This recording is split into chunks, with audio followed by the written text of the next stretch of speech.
മദ്യക്കടത്ത് സംഘവുമായി ബന്ധമുണ്ടെന്ന പരാതിയിൽ excise preventive ഓഫീസർക്ക് സസ്പെൻഷൻ.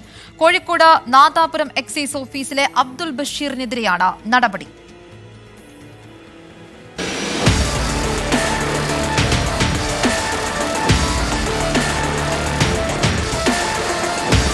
കൊയിലാണ്ടിയിൽ അനധികൃത മദ്യവുമായി പിടിയിലായ കീഴരിയൂർ സ്വദേശി ദാമോദരനാണ് എക്സൈസ് ഓഫീസർക്കെതിരെ മൊഴി നൽകിയത്. നാദാപുരം ഓഫീസിലെ എക്സൈസ് പ്രിവന്റീവ് ഓഫീസറായ അബ്ദുൾ ബഷീറാണ് തനിക്ക് മദ്യം നൽകിയതെന്നായിരുന്നു മൊഴി. അബ്ദുൾ ബഷീർ പറഞ്ഞതനുസരിച്ചാണ് താൻ ബസ് സ്റ്റാൻഡിലെത്തി മദ്യം വാങ്ങിയതെന്നും ഇയാൾ എക്സൈസ് ഉദ്യോഗസ്ഥരോട് പറഞ്ഞു. തുടർന്ന് നടത്തിയ വകുപ്പുതല അന്വേഷണത്തിലാണ് മദ്യക്കടത്തുകാരുമായി എക്സൈസ് ഉദ്യോഗസ്ഥന് ബന്ധമുണ്ടെന്ന് കണ്ടെത്തിയത്. ഇതോടെ ഇയാളെ സസ്പെൻഡ് ചെയ്തുകൊണ്ട് അസിസ്റ്റന്റ് എക്സൈസ് കമ്മീഷണർ ഉത്തരവിറക്കി. എക്സൈസ് വകുപ്പിന് കളങ്കമുണ്ടാക്കുന്ന രീതിയിലുള്ള കുറ്റകൃത്യമാണ് ഇയാൾ നടത്തിയതെന്നും സസ്പെൻഷൻ ഉത്തരവിൽ പറയുന്നു. 24 കോഴിക്കോട്.